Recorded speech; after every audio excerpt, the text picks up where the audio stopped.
Olá, graça e paz.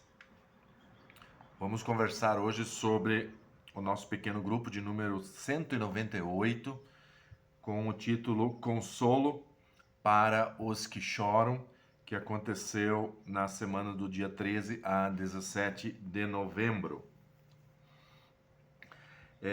Nessa oportunidade, a nossa autora aqui do livro que nós usamos nos pequenos grupos colocou o seguinte quebra-gelo: distribua pedaços de papel, folhas coloridas, pedaços de jornal, folhas de revistas usadas.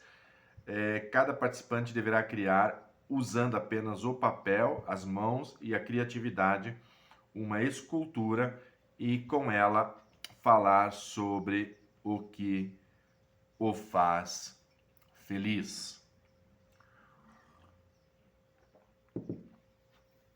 Consolo para os que choram, baseado em duas passagens bíblicas. Primeiro vamos falar do Salmo de número 126, que diz: quando o Senhor restaurou a sorte de Sião, ficamos como quem sonha. Então a nossa boca se encheu de riso, a nossa língua de júbilo. Então entre as nações se dizia: grandes coisas o Senhor tem feito por eles. Com efeito, grandes coisas fez o Senhor por nós. Por isso estamos alegres. Restaura, Senhor, a nossa sorte, como as torrentes do Neguebe. Os que com lágrimas semeiam, com júbilo ceifarão. Quem sai andando e chorando enquanto semeia, voltará com júbilo, trazendo os seus feixes.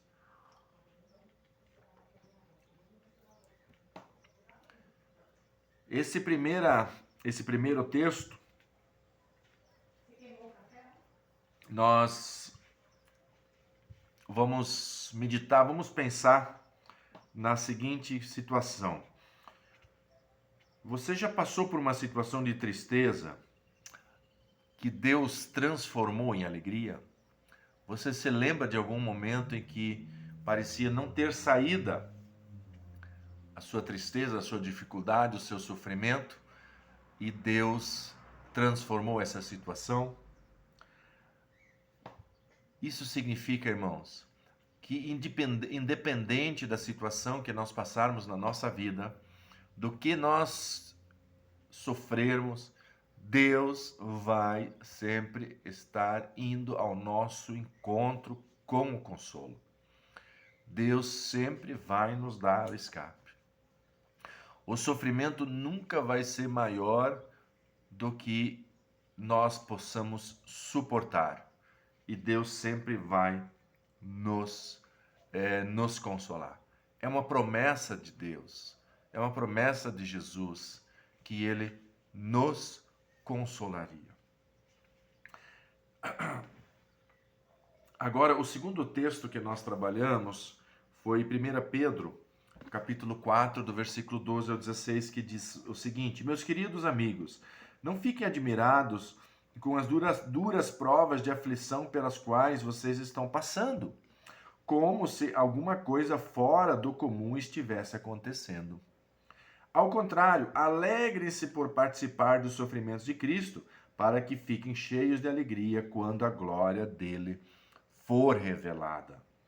Vocês serão felizes se forem insultados por serem seguidores de Cristo, porque isso quer dizer que o glorioso Espírito de Deus veio sobre vocês. Se tiver de sofrer, que não seja por sermos assassinos, ladrões, criminosos ou por se meterem na vida dos outros. Mas se vocês sofrerem por serem cristãos, não fiquem envergonhados, mas agradeçam a Deus o fato de serem chamados por esse nome. Esse texto também nos leva justamente a pensar isso. Se estamos passando por sofrimentos de dificuldades, por servirmos a Cristo, por sermos cristãos, por levarmos uma vida correta, que possamos sofrer e com alegria, porque Deus com certeza promete o escape, promete a solução para os nossos problemas. Se alguém está preso, se alguém está pagando por algo que ele fez de errado, normal, né? Nada mais justo. Mas quando nós, como filhos de Deus cristãos, sofremos porque somos fiéis a Cristo, então podemos nos alegrar, porque Cristo também sofreu por algo que ele não cometeu. Cristo foi injustiçado. Então, isso também é motivo de trazer alegria para as nossas vidas. Para encerrarmos, o poder de Deus nos tem dado tudo o que precisamos para vivermos uma vida que agrada a Deus, por meio do conhecimento daquele que nos chamou para participarmos da sua própria glória e bondade. Esse versículo está lá em 2 Pedro, capítulo 1, versículo 3. Irmãos, Deus está cuidando, está olhando pela sua vida, pela minha vida, pela nossa vida. E se temos passado por provações, por sofrimentos, que possamos continuar sendo fiéis, pois Deus é fiel e Ele vai nos consolar no momento certo, no dia certo, na hora certa. O Senhor vai estar indo de encontro a nós.